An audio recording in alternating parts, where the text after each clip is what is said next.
to the alien, the executioner, the legend, Mr. Bernard Hopkins. Welcome to ATG Radio, champ. How are you?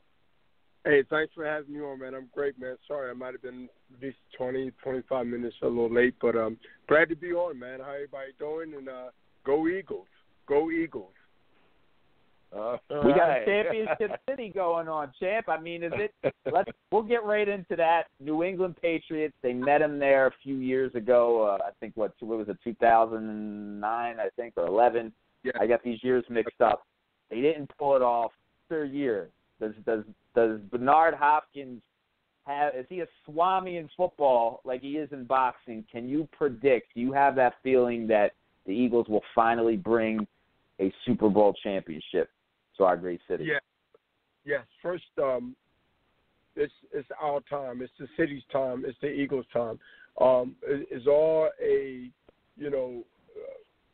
combination of a lot of great things that have been happening in the city. That's non-sports related, but it brought big attention worldwide to the city. I mean, you can even start with the Pope visiting the city. You can start with the Democratic Party. You can start with the NFL draft. You can now say that we're in the Super Bowl, and I believe we're going to win it. I may give you the score real quick. I think it's going to be 26-14, Eagles up, and Eagles win.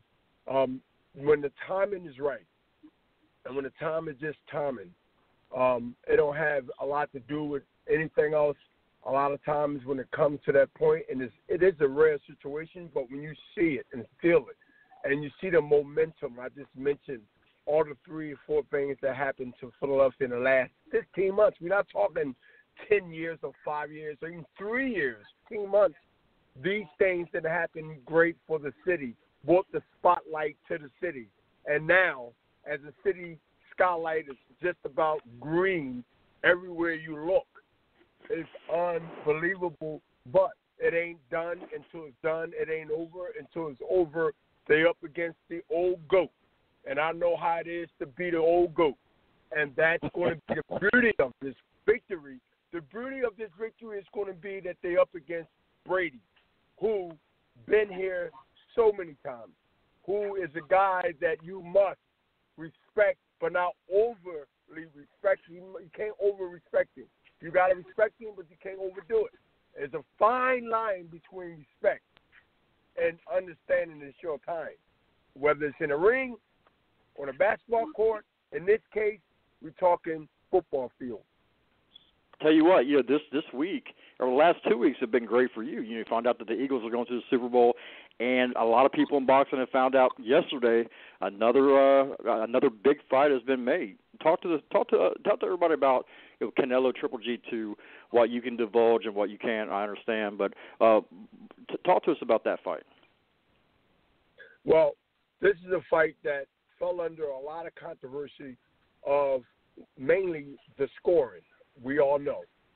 But this particular historic second rematch is going to be historic. It's going to be now 2 guys knowing that they got to do a lot more than they believe they've done to win. Both guys believe they won this fight.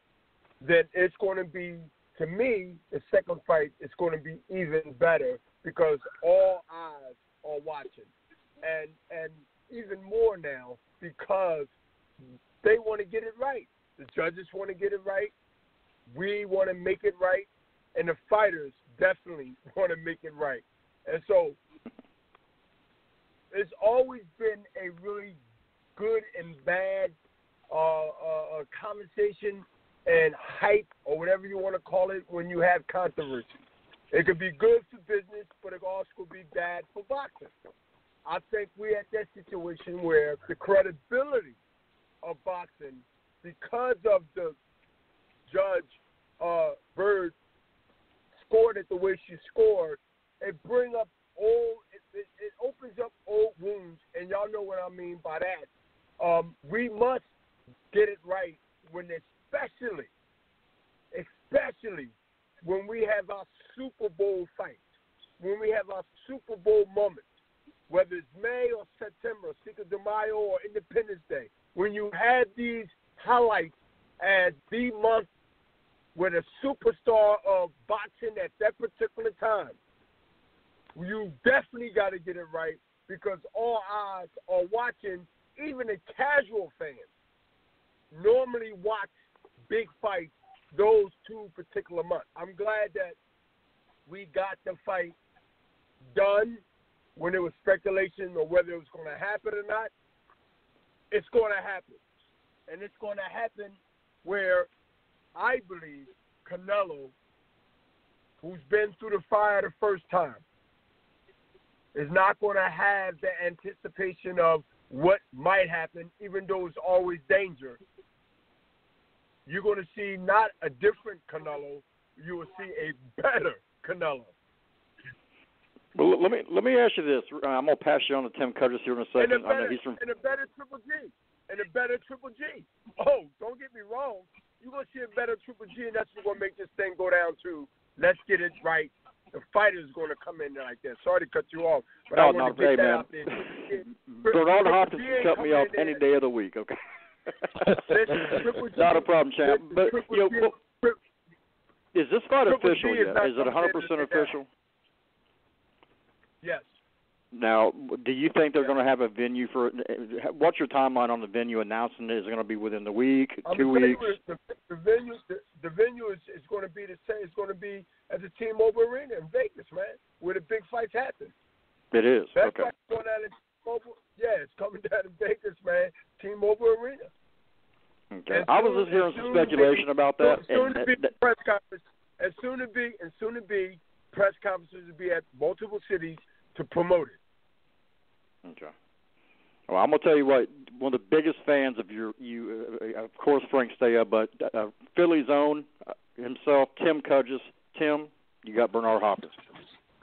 Oh, yeah, hey, how's it going, champ? It's an honor to have you on the line. Hey, what's up, Tim? How you doing? Pretty good. I just got a quick question for you. I got one question. Essentially, what kind of advice would you give to a young fighter who had a lot of promise, a lot of potential, turned pro, and then for whatever reason, by any result, lost his first fight? Oh, that sounds like Bernard Hopkins. Well, you went on to have a legendary... At one time, that sounded like Bernard Hopkins. I'm going to let you finish, but I got the answer for you. Okay. Well, I was just basically going to say, it sounds a lot like Bernard Hopkins, yes, but you went on to have a long legendary career. So I think some of the fighters that maybe took that first loss and are trying to decide what to do, a little info from you could help them out. Well, I can tell you this. Whether it's your first loss or your second loss, but the first one is so important. See, the first one, whether it's a win or a loss, think about it. It can either make you or break you. If you win your first fight, do you think you're going to win all your fights? Winning all your fights? Most people believe they're going to win every fight that they have. But we all know that's not true. So, let's take the case of a fighter like myself and the one you're speaking about, or amateurs or anybody that take their first, what we call their first L. At the end of the day, you and I and whoever's involved with that particular fighter, man or woman, girl or boy, is going to realize what they have as time goes on. See, the first fight can give you a blueprint whether they really want to do this or not, whether they cut out for this job. So it could be a blessing in disguise to a lot of people involved with that fighter to understand that you have to go through a lot of stuff to be somebody, and really in this world, good or bad. So those challenges and adversities either can make you or break you, and you rather want to know that sooner than later. That's my answer to that. Well, I appreciate that, champ. We got Andre Rozier here. I know you know Andre pretty good. Dre, yes, I do. You're on with the legend B-Hop. What's going on there, Mr. B? Listen, what's up, brother? Hey, what's happening there, bro? Everything is good, man. Listen, I'm over here in Iowa. We have some action on Friday night. But I wanted to actually add a little something to what you said to Tim in reference to a fighter losing a fight. And it's one of your fighters, who happens to be my nephew, the one and only Saddam Ali. A couple of fights ago, he lost a world title shot to Jesse Vargas. And the entire world sort of pushed him to the side and negated him and everything else. But as you did say, we found out what he was all about because he didn't give up. He remained steadfast and true to the task, and he came back to fight Miguel Cotto and become the WBO junior middleweight champion of the world. And it's all about that perspective of finding what you have inside. And if you don't dig deep, no. So we know what digging deep is, and it's all about. This game. If you dig deep, I think we got. Yeah, Andre's in the cornfields of Iowa right now. And you know what, Andre is on point though. He's definitely on point, even though we lost him, and I hope you can hear my response. I mean, that's in anything. Anybody out there that's listening, hopefully there's a lot that they got to understand. Like, you're going to go through something. You ain't going to win all of them, but you must understand, as long as you got another chance to make it right, to make wrong right, or to change and correct things, if you get that to be able to do that, you got to take that advantage. There you go, man. Well, let me ask you this. I want to change the subject a little bit. A guy that you're very familiar with, your whole career pretty much, Roy Jones Jr. has announced that he's going to have his last fight coming up. I guess the UFC is going to be televising it on Fight Pass. A lot of big stuff going on with him. Apparently, it's time for him to give it up too, and I think he's realizing that. Do you have any words? Have you talked to Roy? I know you guys. I don't know if you talked to him a lot or what have you, but have you talked to him since you know that he's making his last fight? And if you haven't, what would you tell Roy about doing that? Having that? Well, we crossed paths because we both into the color commentating business as experts of the sport.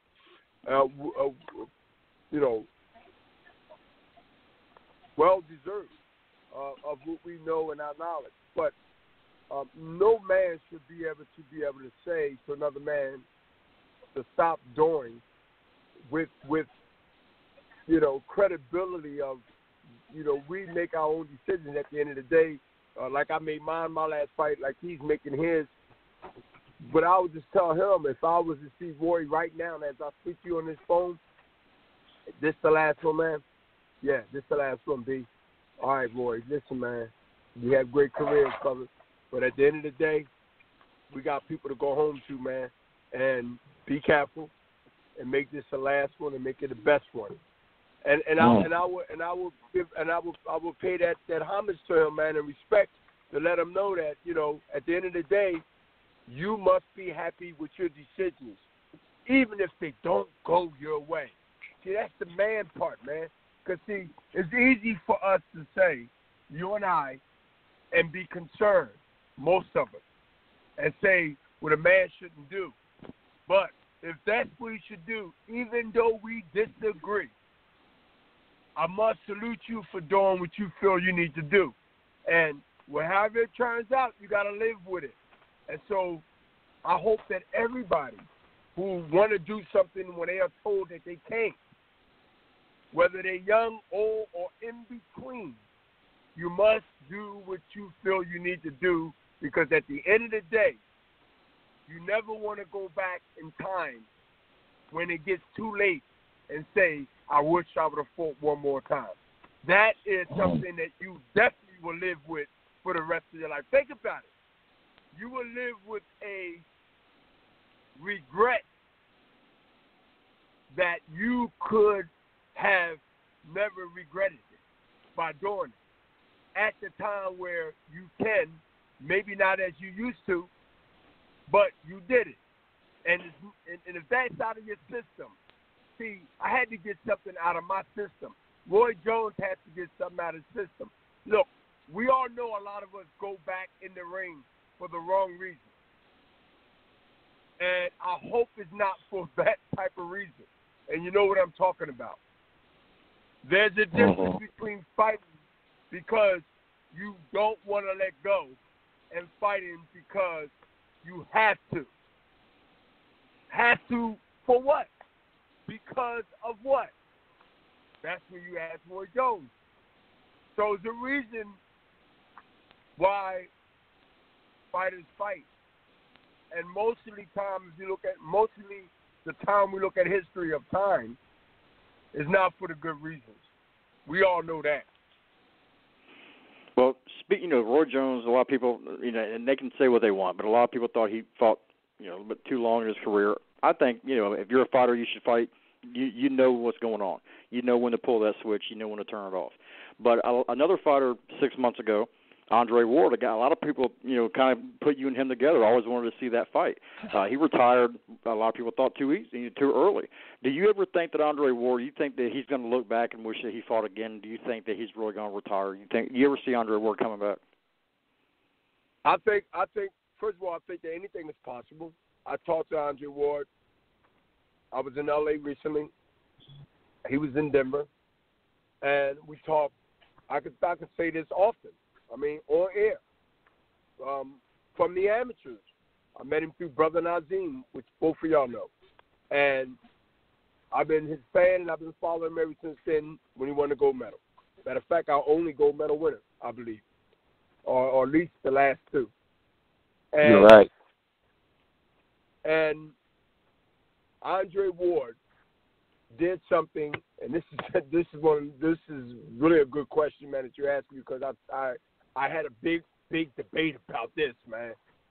Y'all, when I say y'all, media, don't know what you really want.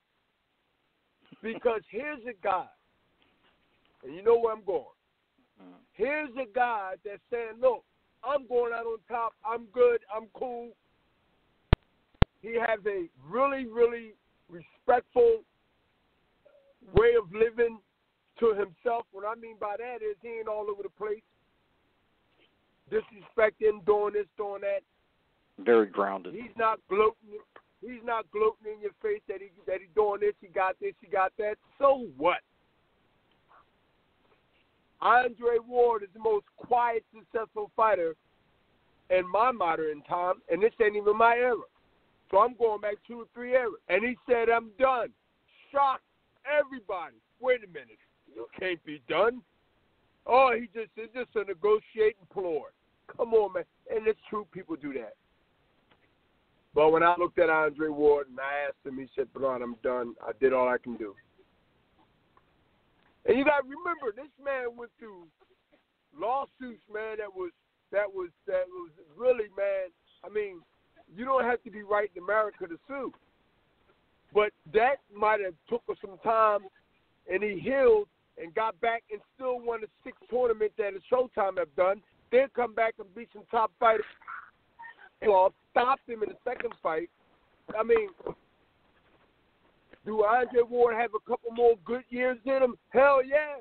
But do he have to do it based on reasons that he got to fight? No. And he did something that's so unorthodox. He retired on top, man. Undefeated. On his own terms. Walked away for millions. And most people, oh, he be back. Oh, this watch. Oh, I don't believe it. Well, let's believe it for right now until we hear different. Otherwise. But this is the contradictions of most minds in boxing. They say you should do this, but then when you do something that's unorthodox, they don't really accept it like they actually preach it or what you should do. For instance, Roy Jones. I think he should have been retired. Now you got a man that's retired and don't really have to, no wear and tear that we know of, and now he's retiring too early. So be careful what you ask for, because page out of Andre book and say, you know what? I know I'm the heavyweight top contender in the world. I know I'm the welterweight top contender in the world. You know what? I want to retire. There you go. And they can't make no money. A lot of people can't make no money if the cash cow quit at the time that people were expecting to count their eggs before they hatch, if you know what I mean. Oh, yeah. Back in the day, the mob wouldn't let you retire. It's too much money on the table before you retire. You're gonna retire. $100 million what? Coming up missing. Exactly. Well, Andre's back. He's back from the cornfields. You got a signal now, Andre Rozier. I'm gonna let you have Bernard Hopkins back, my friend. I tell you, it's let me tell you something. Other than the fact of he's back in the cornfield. Dre, come on, Dre. Can you hear me? Yeah, man. Yeah. You You're back. Got to get out of there, man. Back in the cornfields, man. Hey, B, the reception here is horrible, man. I can't even believe it. You move 1 inch and you lose all your reception. You're an Iowa, dude. I'm sticking my head in the closet right now so we can talk. It's insane. But like I was saying, can you guys hear me? Oh, yeah. Yeah, we got you now, Dre. Okay. Yes, sir. Yes, sir. You know, other than, him being a very good friend of mine and a wonderful, wonderful conversationist, I've always been a fan of what he's done.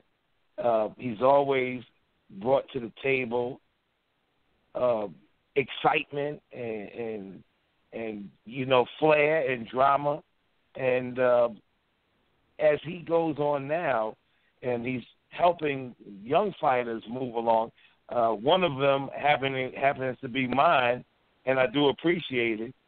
I just want to know, Bernard, at this point in time, with everything going on, how can we get the promotional basis to work together a little bit better so we can get some of those mega fights that are out there, not just one or two, but a bunch of them, with all of the guys that we have involved in promotional entities, just so that the fabric of it can work a little bit better and we can get some of those super fights going on? One thing is going to take something very, very challenging. I'm not a person that say that nothing can't happen, because I believe anything is possible, but I'm also a guy that understands reality. And the reality is what we're looking at going on in this world today. If you look at came out of his mouth. Now, I don't want to mix apples with oranges, and you might think that has nothing to do with this comment or your question, but it has a lot to do with it. Based on what? Based on the mindset. See, the perfect world would be to have all the promoters, everybody get together and have a happy old time promoting boxing in a way that the fans can enjoy it. When you have lots of money, power, influence, it's hard to get two people in this game to be on the same page. Now, what most speak about, don't be about. And so you have a lot of hypocrisy going on and a lot of old thinking, an old way of doing business, still maintaining how they can undermine and bamboozle not only the fans, but also keep the same train that's been running for 100-something years in boxing history. See, Muhammad, Ray Robinson, and a lot of other in between and before, they went through the same but different era. It's just dressed up now, whether it's a suit, skirt, hat, weave, or whatever time that we live in, which is 2018, but it's still being done the same way. And they would never let boxing form a union. Yes, I said that. Baseball has it. Football has it. Basketball has it. If something happened to a player and he wants to fight, he don't have to go grab a lawyer like we do and get milk for the little bit of money we do got. They can go to a union, their union, and have representation on a high level. It is only multi-billion-dollar sport if you take it from the cable networks, foreign sales, shirts, hats, fighters' purse, rebroadcasting money. But it's the only sport that doesn't have a union where one or two or a group of wise, ex-former smart fighters can say, you know what? Why isn't this sport regulated to a point that it don't make it perfect, but it's checks and balances there? You might think or might not think that has anything to do with why can't we do promotion. This is all tied in together from the hip bone. Boxing is left in a third-plus world country, man. Because rich kids don't fight. Poor kids do. And if you take boxing, and this is really going to hit the nail on the head, and this will be the bow on the gift that I'm ready to give you.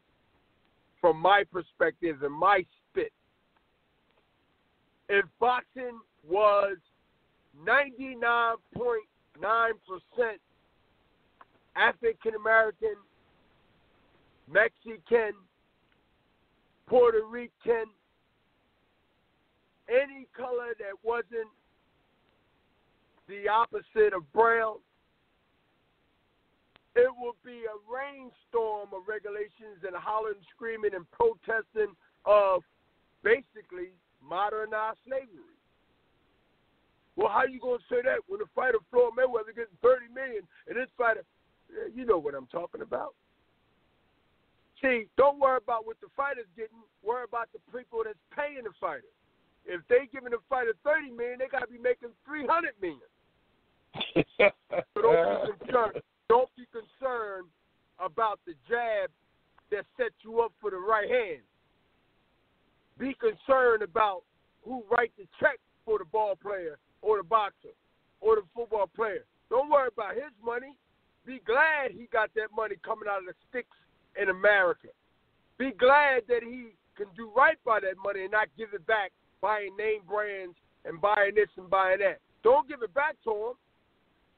See, they know out there who's going to give it back to them. They don't mind giving them the money. They don't mind taking one out of the pack, giving him that money, knowing that he's going to promote for others to go ahead and buy that same life and give it right back in time. Not right away, in time. See, I ain't going to give it back to him. I'll buy an old Volkswagen and make sure the tires got air and they keep stepping. Preach the word, Brother B. Preach the word. I do the Warren Buffett. I would do the Warren Buffett on him. I would do the Warren Buffett on him. See, I be looking at guys like that. I say, how can a man got these billions of dollars, drive around in a 15-year-old car, looking like some homeless person? So my whole thing is this. How do you enjoy it without falling in love with things that you enjoy? Wow. There you go. That's true. That's freaking true. Bernard, let me get into this. Okay. I want to talk to you why we got you here, man. You're dropping plenty of knowledge on here with us. My new favorite division. It's always been my favorite division. I said in the beginning of the show, anytime you fought, you were my favorite division. period. But my second favorite division now is definitely the heavyweight division. Anthony Joshua, Deontay Wilder, both of them got fights. That's the fight to be made. What's your thoughts on that fight? First of all, man, it goes down when it goes down. Okay. First of all, let me speak about Joshua, man. I really admire this dude, man, as far as his talent, very athleticism, and you know what? He talks and he backs it up. Personality and can fight. Market machine, man. Y'all, everybody's listening to this, know this, and we haven't had that, to my knowledge, in a long time, man.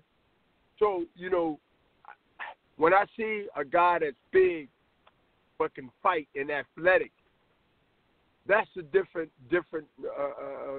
talent, man, than I've seen in the last 20 years. Now, and there's a lot of fighters that came in the last 20 years, man. He fits in that 20-year crew, old school. And if Wilder, who I see as maybe the best heavyweight until they fight, to me, man, Joshua has all of what it takes to be one of the great heavyweights of all times. I'm still not sold on Bomb Squad yet, because I want to see Bomb Squad fight a Joshua or a talent a notch underneath that. Then I'm sold. He don't have nothing to gain to prove to me. I'm just saying. Can he fight? Hell yeah. Did he beat some people that, you know, could have gave him some nightmares? Yes, but did I expect him to beat him? Yep. I need to see a little bit more to think like I think about Joshua. Straight up. And let me remind everybody, before they go on their computers that's listening, Golden Boy do not promote him. I have no agenda other than the agenda of a boxing considered and accept expert. So 28 years just in the professional gives me the right for my opinion, whether you agree or disagree, audience. But the heavyweight division right now is Joshua to own and bag for years to come. That's my opinion. I agree with you, Shane. Hey, Brother B, let me ask you. When the last time y'all seen a big heavyweight?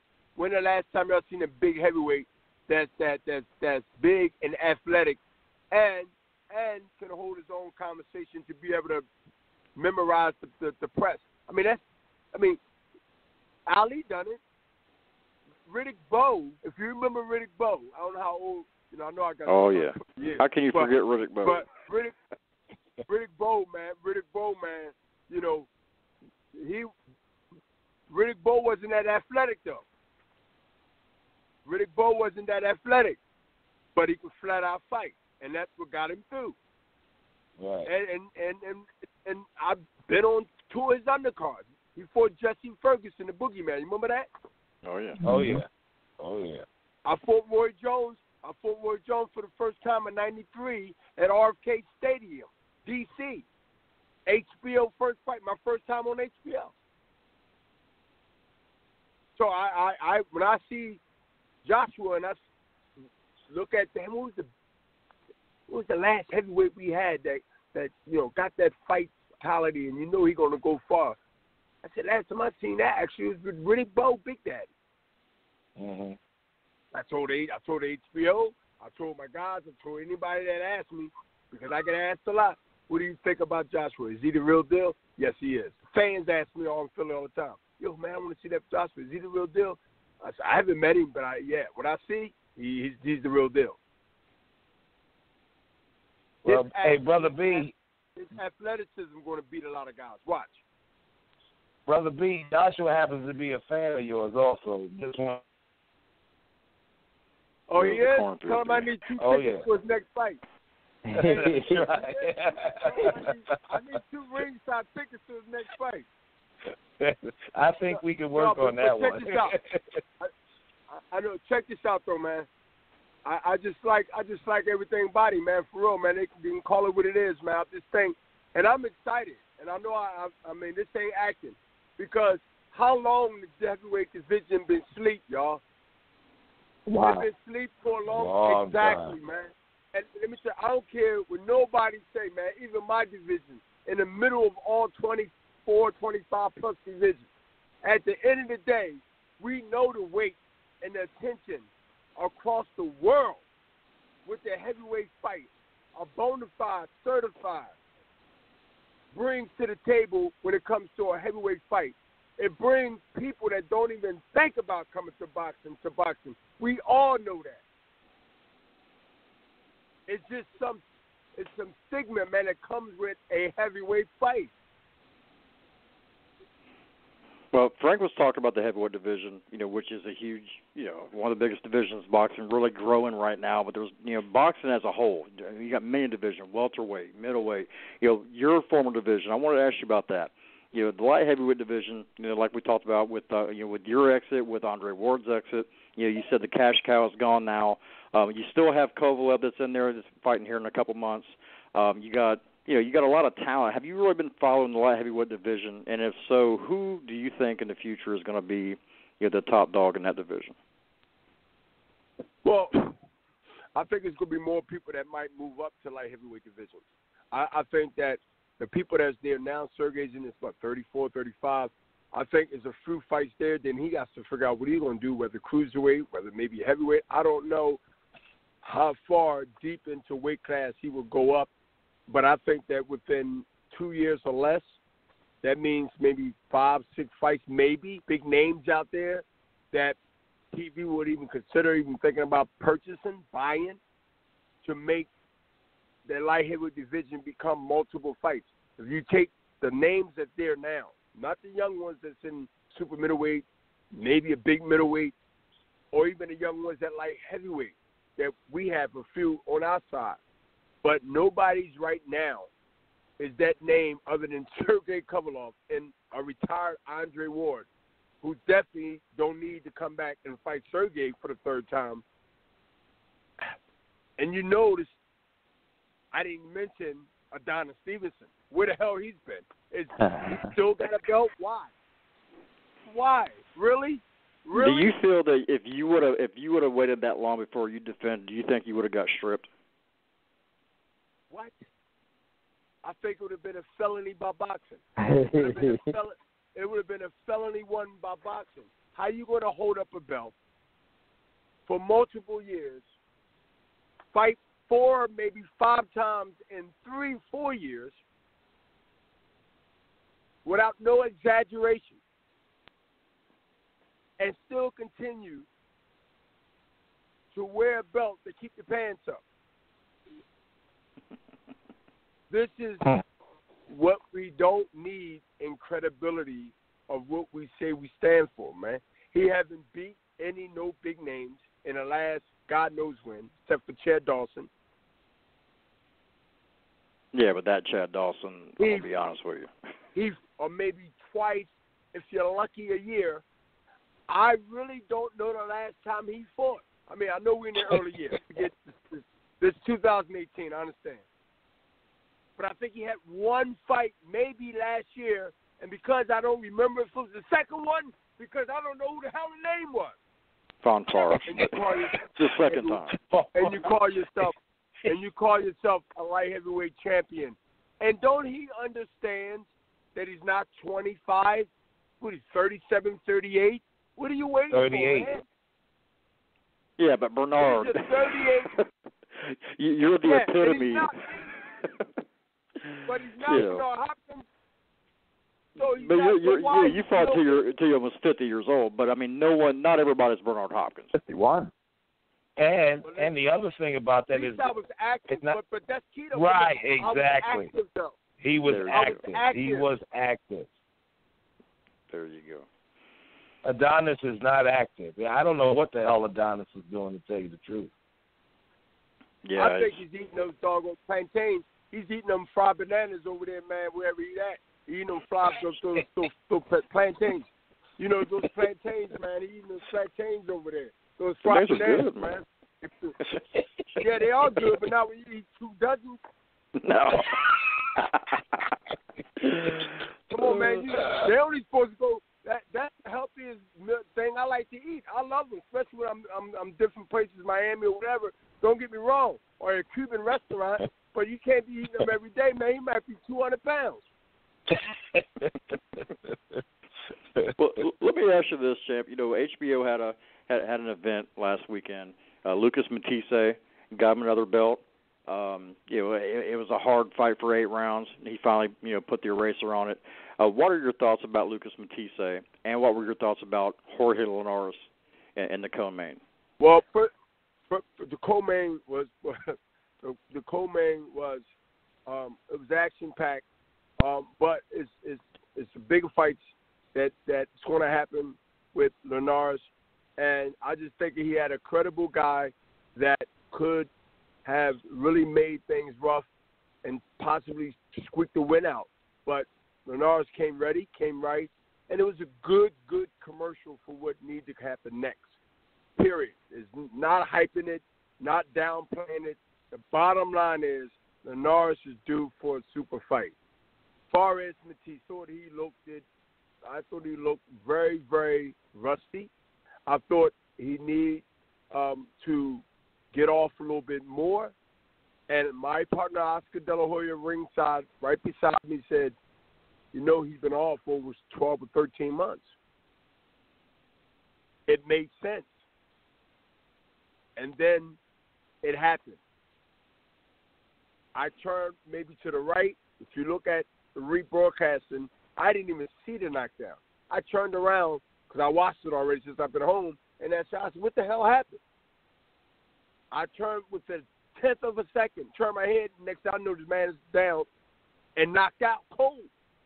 Power that Mike Tyson at a heavyweight had. Certain fighters, big or small, got that one-punch power to bail them out of a situation. Everybody don't have that. And I'm so glad that Matthysse, prior to that knockout, got that knockout and bailed us out, and bailed him out first, and bailed us out as a company. So I was glad that he got that knockout the way he did, because in boxing, people have short memories about the first 5 or 6 rounds.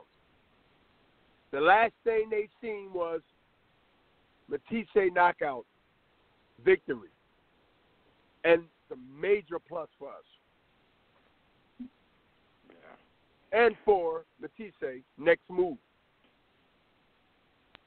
Yeah, I mean, he has a belt now. You know he's got a target on his back. A lot of people are going to be looking to get that. You know, he's got a belt in one of the deepest divisions in boxing right now. Do you feel that it's going to be a process, you know, kind of before he gets in there with the top names in the game, or do you think after this win, he's got it back now, do you think he can compete against the top as of right now?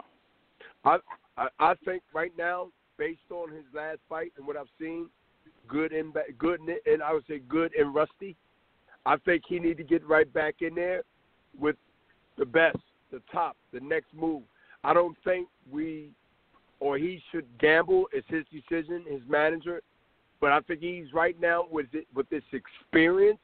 Let's not forget that, everybody. With this experience to go back and make wrong right on how he started, okay, you give him leeway because he's been out 12 or 13 months. But now you're fighting somebody that you can't afford to bank on that one punch later in the round. You have to be aggressive and smart, and some youth has to come in early that you want to get.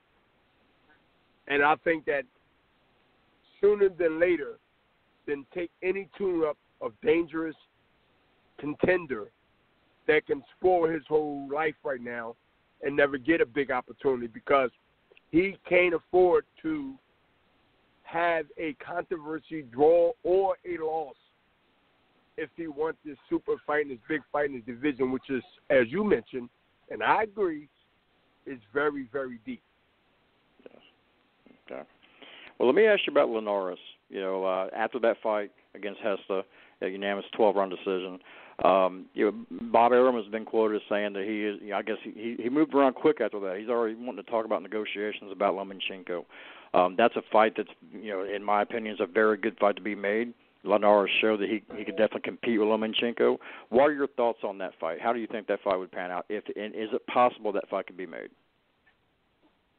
Yes.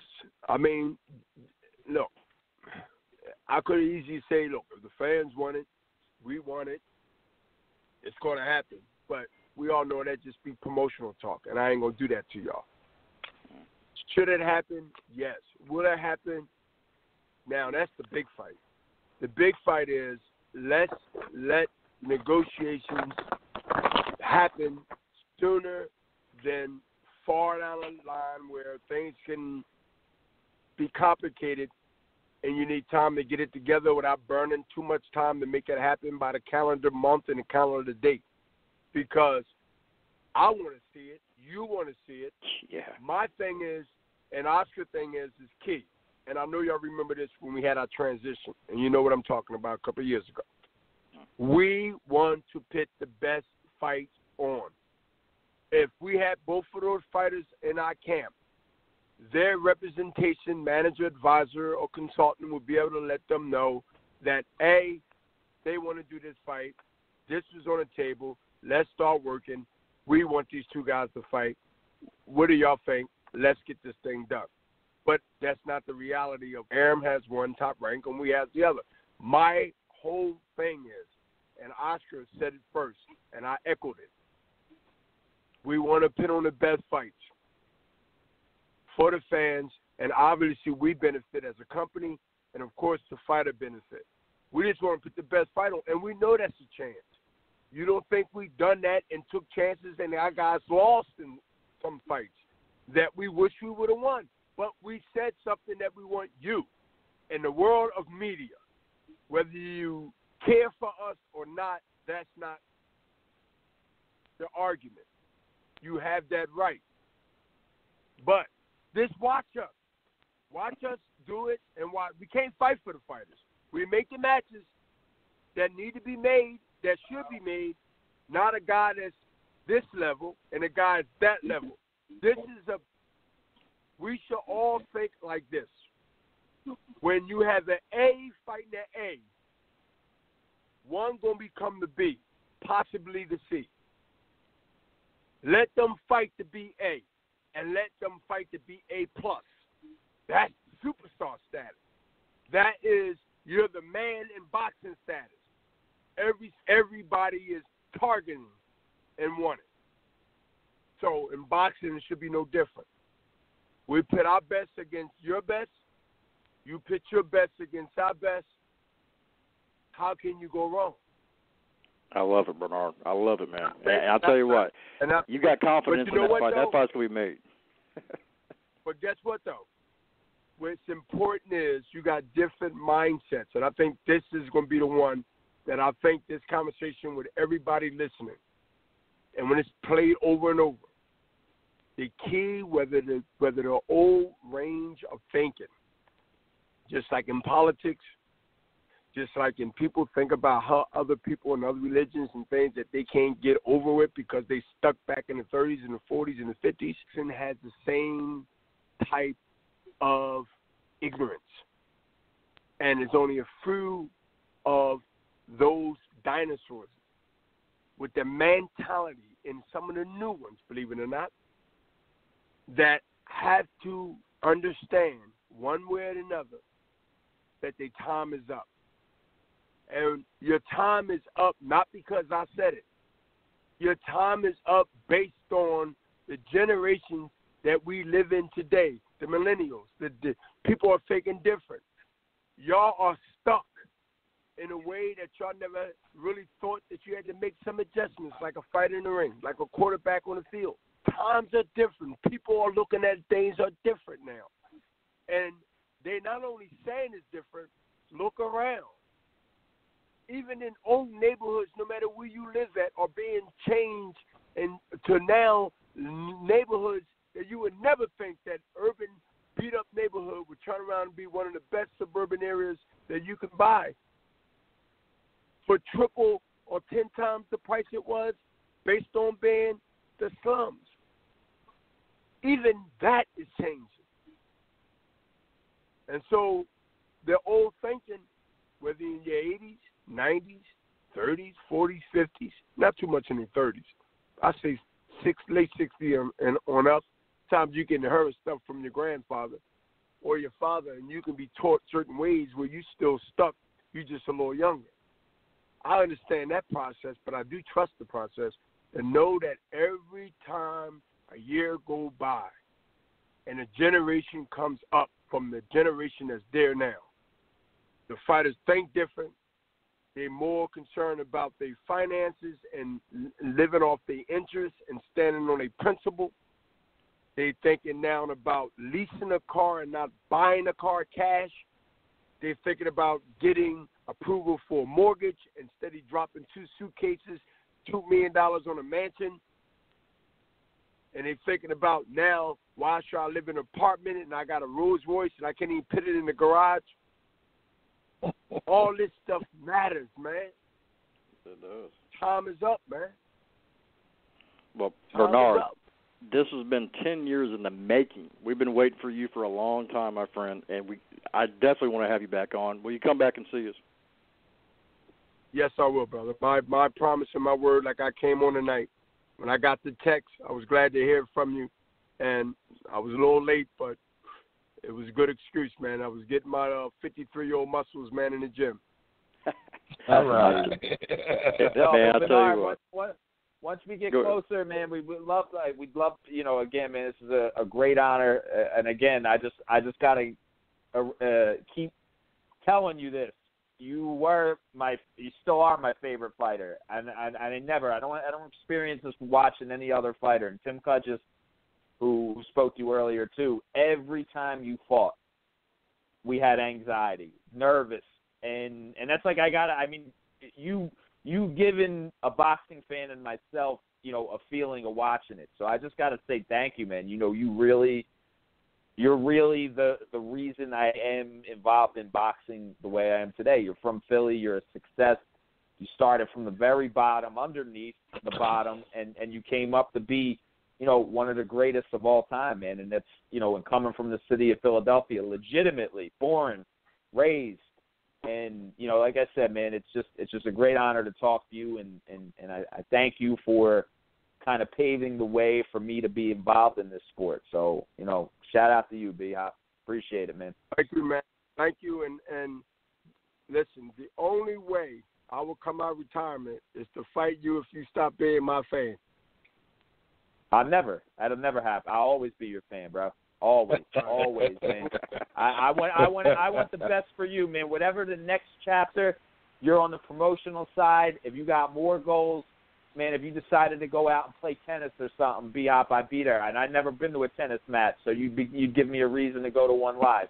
So whatever you decide to do, you have my support, and you have the entire ATG crew's support, man. And we appreciate everything you've done for boxing and what you're going to continue to do for the sport, man.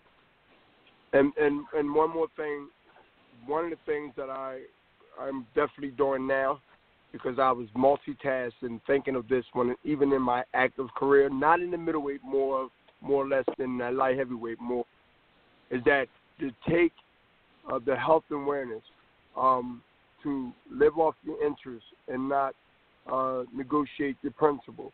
That's in life, that's in your movement, that's in your decision, and that's what you stand for. This ain't just one thing. This is a lot of things. That covers a lot. And it's a lot of dream killers out there, and I know y'all can relate to it. There's a lot of dream killers out there, but you know what? If we didn't have them, it wouldn't be a balance. Wrong wouldn't be recognized if right didn't exist. I say that again. Wrong wouldn't be recognized if right didn't exist. So, good night, and look forward to seeing y'all when we get close to Cinco de Mayo, May, and we're going to have fun again, and we're going to educate and drop those jewels on the world to witness as time moves on. Peace. All right. And go Eagles. Go Eagles. Yes. Yes, sir. Hey, Brother B, as always, it's a pleasure. You are a brother. You are a friend. And just keep the knowledge coming to those who are coming up into this world of boxing because it's necessary. If we don't teach the youth will never learn. Protect yourself at all times.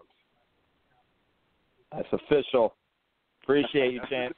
Thanks for being up. The referee say to, thank you. That's what the referee say to every fighter that's ready to go to the corner and come out fighting. Protect your peace.